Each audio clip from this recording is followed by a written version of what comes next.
Hello friends, जैसे कि आप सब लोगों को जेईएसटी के ऑफर ऑर्डर्स का बेसब्री के साथ इंतजार होगा और उसके अलावा काफ़ी सारे कैंडिडेट्स जिन्होंने आईबीए ग्रेड 5 to 15 में जो जॉब्स आई थी उनमें फॉर्म सबमिट करवाए थे, अप्लाई किया था। तो वो भी काफ़ी कन्फ्यूजन का शिकार होंगे कि भाई टेस्ट कब ली जाएगी। और टेस्ट में इन्होंने कैटेगराइज तो टेस्ट को किया कि भाई मैट्रिक पर अलग से टेस्ट होगा, इंटर पर अलग से टेस्ट होगा, बीए पर अलग से टेस्ट होगा, या ग्रेजुएशन की कोई भी डिग्री है उस पर अलग से टेस्ट होगा। लेकिन टेस्ट देने के बाद हम कौन सी जॉब में जाएंगे, क्योंकि ये चीज़ तो चालान में भी नहीं लिखी हुई। और उसके अलावा टेस्ट का क्राइटेरिया क्या है, कितने परसेंटेज कितनी परसेंट मार्क्स पर हम पास होंगे। तो ये जितनी भी डिटेल्स हैं हम इस वीडियो में मैं आपको देने जा रहा हूँ। स्पेशली सबसे पहले हम बात करेंगे जेईएसटी के हवाले से और उनकी सैलरी के हवाले से, पीएसटी के सैलरी के हवाले से, और उसके बाद हम आगे बढ़ेंगे और आईबी के हवाले से जितनी भी डिटेल्स हैं और अभी हाल ही में जितने भी अपडेट्स आईबीए ने दिए हैं, ऑफिशियली अनाउंस किए, उनके बारे में भी मैं आपको डिटेल के साथ बताऊंगा। और उसके अलावा मैं वो भी वेबसाइट आपको बताऊंगा जहां पर आईबीए ऑफिशियली अपनी अपडेट्स को अनाउंस करती है। तो वीडियो को एंड तक देखना, हर एक लफ्ज आपके काम का है अगर आप आईबीए से कंसर्न है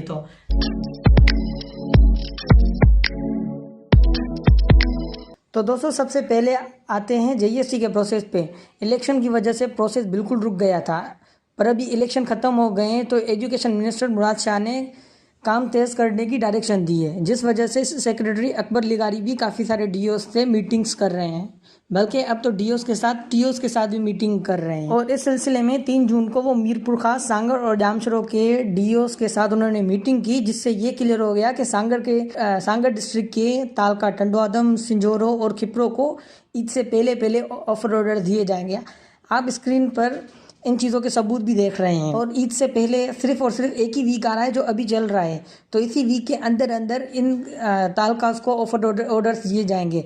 मीरपुर खास और जामशरो के उनके भी काफ़ी हद तक तालकास हो जाएंगे। और उसके अलावा इस चीज़ को भी क्लियर किया गया है कि इन तालकास को अगस्त से पहले ज्वाइनिंग लेटर भी दिया जाएगा। और एजुकेशन डिपार्टमेंट के मुताबिक वो पूरी की पूरी कोशिश कर रहे हैं कि जितने भी कैंडिडेट्स 55 प्लस स्पेशली जेईएसटी हैं उनको अगस्त में वो स्कूल तक पहुंचाएं। और उसके अलावा सैलरी का प्रोसेस जो है पीएसटी का और जेईएसटी का, वो भी अनकरीब वो मुकम्मल कर लेंगे जेईएसटी के ज्वाइनिंग के बाद। अभी पीएसटी की सैलरी का प्रोसेस उन्होंने शुरू तो कर लिया है, लेकिन वो उसको स्पीड अप वो करेंगे जेईएसटी के प्रोसेस के बाद। तो जनाब जेईएसटी के हवाले से अभी तक यही अपडेट्स आई हैं, पर आईबीए ग्रेड 5 to 15 के लिए बहुत सारी अपडेट्स हैं। तो दोस्तों अब आते हैं आईबीए की तरफ। जैसे कि आप सबको पता है कि 2021 में सिंध गवर्नमेंट ने अनाउंस किया कि 5 से लेकर 15 तक के ग्रेड्स में उनके पास बहुत सारी डिपार्टमेंट्स में बहुत सारी जॉब्स हैं और उन जॉब्स की टेस्ट लेगा आईबीए। तो अनकरीब हम जॉब को अनाउंस करेंगे, आप तैयार रहें। और हमको बताया गया कि उन टेस्ट के लिए रिक्वायरमेंट मैट्रिक, इंटर और ग्रेजुएशन है। और ये उम्मीद की गई कि टेस्ट जुलाई 2022 में लाजमी दिए जाएंगे। और जैसा कि आपको पता है कि जुलाई तो अभी चल रहा है, लेकिन तवील स्टे की वजह से ये प्रोसेस अभी भी डिले होता हुआ नज़र आ रहा है। और आपको पता है कि कुछ दिन पहले डेट को भी एक्सटेंड किया गया था ताकि और जो कैंडिडेट्स जिन्होंने इस साल मैट्रिक, ग्रेजुएशन या इंटर किए तो उनको भी मौका मिल सके। तो अब आ जाते हैं हम इम्पोर्टेंट पॉइंट्स की तरफ। तो ये इम्पोर्टेंट पॉइंट्स मैंने ऑफिशियल वेबसाइट से उठाए हैं, उस वेबसाइट की आपको डिस्क्रिप्शन में लिंक भी मिल जाएगी। तो इन पॉइंट्स में सबसे पहला पॉइंट तो ये है कि टेस्ट एमसीक्यू टाइप होगा और हर कैटेगरी का अलग अलग से लिया जाएगा, चाहे वो मैट्रिक हो, इंटर हो या ग्रेजुएशन की हो। और पासिंग परसेंटेज 40% होगी। जो भी कैंडिडेट 40% मार्क्स उठाएगा वो पास तस्वर किया जाएगा।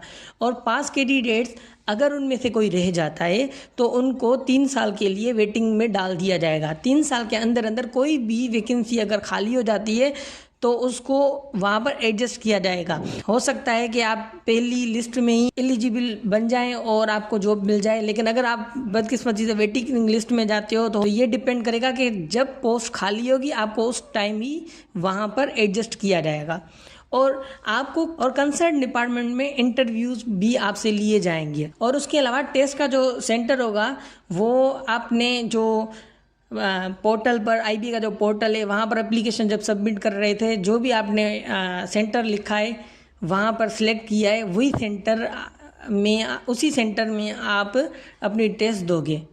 एज लिमिट 18 से 30 साल के दरमियान होनी चाहिए और क्वालिफ़िकेशन मैट्रिक 10 साल की जो है वो किसी भी सिंध के बोर्ड की होनी चाहिए और इंटर की वो भी किसी भी सिंध के बोर्ड की होनी चाहिए डिग्री। और ग्रेजुएशन की जो डिग्री है वो 14 ईयर्स की या 16 ईयर की हो, वो भी किसी सिंध के बोर्ड से होनी चाहिए और सिर्फ सिंध का डोमिसाइल जो है वो चलेगा, अगर बाहर का डोमिसाइल होगा तो नहीं चलेगा। उसके अलावा सिलेबस के बारे में तो आपको पता ही होगा, लेकिन फिर भी नीचे ये सिलेबस है और लिंक तो मैंने आपको सेंड कर दी है, वहाँ से आप सिलेबस देख सकते हो। सरसरी अंदाज में बता दूँ तो 40% इंग्लिश आएगी, 20% मैथ आएगी और 40% जनरल नॉलेज आएगी। लेकिन मुझे अंदाजा है कि ये सिलेबस आपका चेंज होगा क्योंकि JEST और PST का पिछली बार वो भी सिलेबस चेंज हुआ था।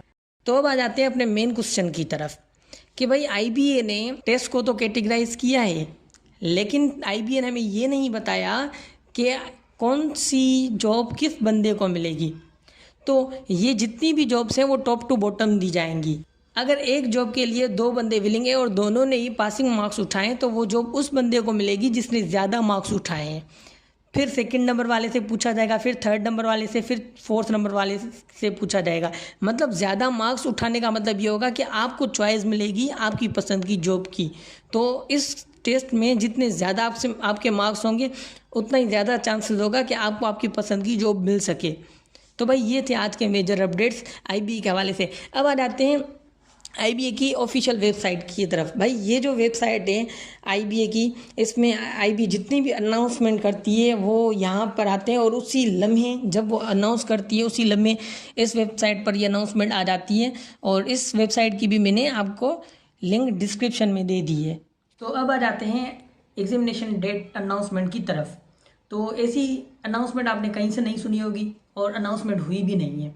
अभी आपको पता है कि इन्होंने फॉर्म सबमिशन की जो डेट थी वो भी एक्सटेंड कर ली थी। तो इसका मतलब ये है कि अभी तो फार्म इन्होंने सबमिट किए हैं, अभी वो वेरिफिकेशन के लिए जाएंगे। लाखों की तादाद में ये फॉर्म्स होंगे, उनको वेरीफाई करना है। तो 3 महीनों तक कोई चांस नहीं है कि जो टेस्ट है वो हो। तो आप सब्र का थामे रखिए। आप इसको पॉजिटिवली भी ले सकते हैं कि भाई आपको तैयारी के लिए ज़्यादा टाइम मिल गया है और ज़्यादा तैयारी अच्छी होने का मतलब ये है कि आपके पास अच्छी जॉब आने वाली है। तो आप अपनी तैयारी को पकड़े रखिए और मेरी दुआएं आपके साथ है, इंशाल्लाह आप कामयाब होंगे। Thank you very much. तो ये थी आज की अपडेट्स।